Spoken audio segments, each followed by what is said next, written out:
like a divine game of hide and seek. We have been hiding for thousands of years, eventually forgetting about the game completely. We somehow forgot that there was anything to find. Hello, darkness, my old friend. I've come to talk with you again. One energy, one endless game. One energy taking on every name. Polarities clashing is all part of the show. I look upon you, and I know. You see through the game. It was a warm summer night. As the sun set in the background, the darkness slowly crept around, clutching the shadow oh so tight. The villain gains its might. In the shadow is where the villain could loom. Energy of fear gives the villain a room to live within the narrative. Releasing the fear becomes imperative. Don't run away. Walk straight into it, and it will disappear. Take a step forward, looking it right in the face, and shine my light with loving grace. And from that grew divine insight. All darkness disappears in the presence of light. And when you are fully initiated into the light, and you step in the presence of a being who is totally entrenched in the belief of negativity and darkness, it's funny how quickly the darkness scatters in the presence of that being. So have no fear, because when you face it, it dissolves. Its only power is to keep you from facing it.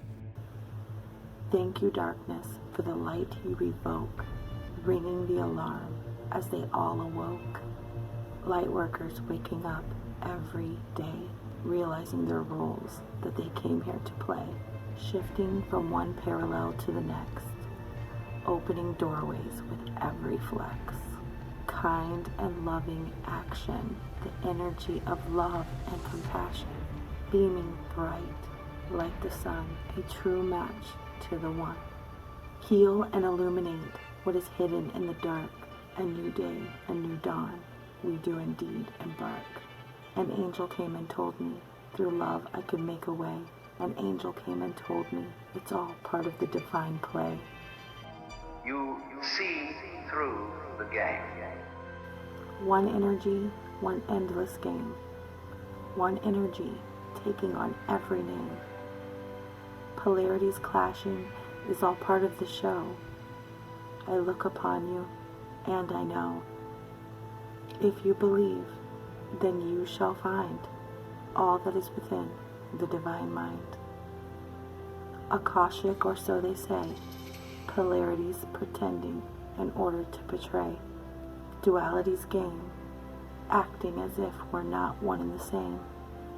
The purpose of this game, your true divine name, endless opportunity for the reunion of you and me. Pretending we're not one energy, playing out every part, birth of forgetting marks the start. A melody of the cosmos, and from it humanity arose. The story you wrote, the song you designed, note by note. As you hear the sound of my voice, it is a reminder of your choice. You can go with the flow or not. It's all part of the plot. A chance for you to awaken as your self-imposed reality is shaken loose. Fluid it has become for the start of the reunion of the one. Anything that arises in this universe, I'm willing to meet directly. And the worst thing about darkness is it kept me waiting.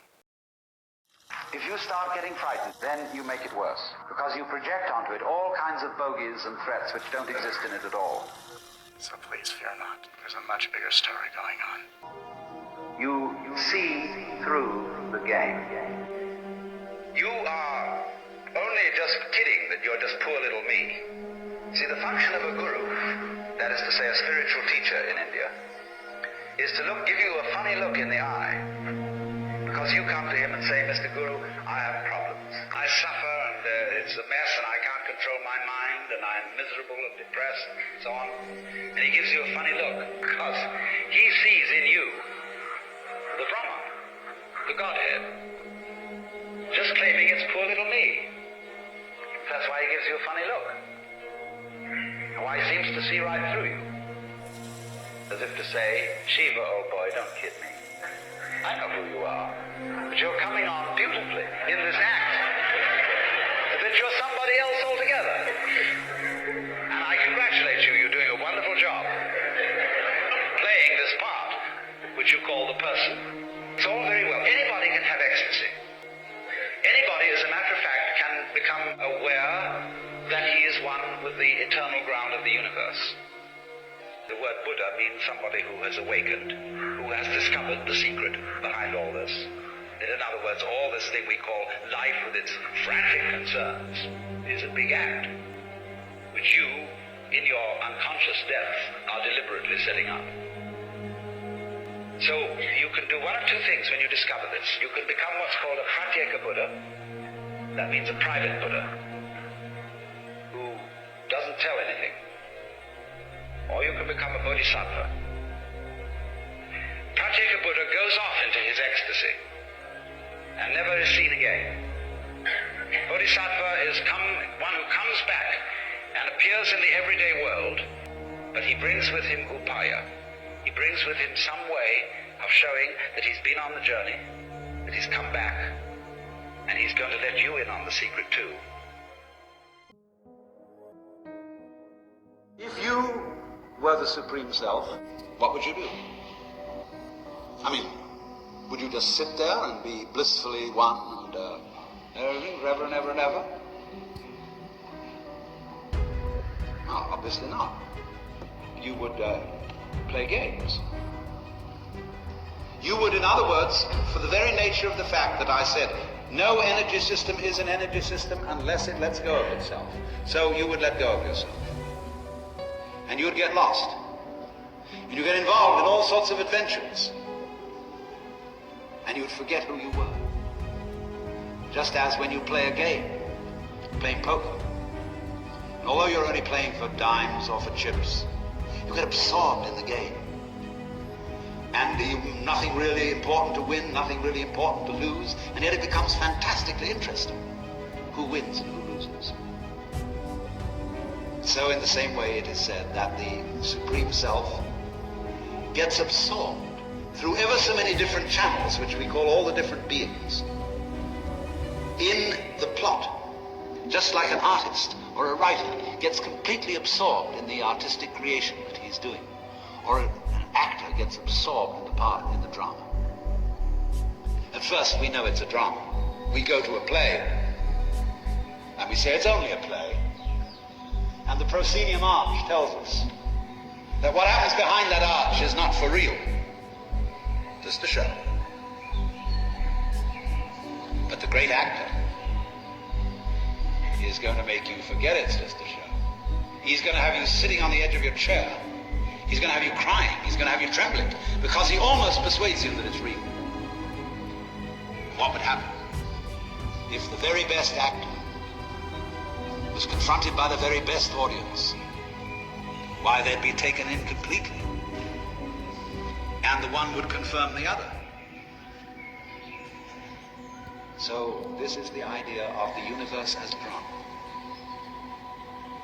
That the fundamental self, the Saguna, Brahman, plays this game, gets involved in being all of us, and does it so damn well, so superbly acted that the thing appears to be real. And we're not only sitting on the edge of our chair, but we start to get up and throw things. We join in the drama, and it all becomes whatever it is that's going on here, you see. Then, of course, at the end of the drama, because all things have to have an end that have a beginning, the curtain goes down and the actors retire to the green room.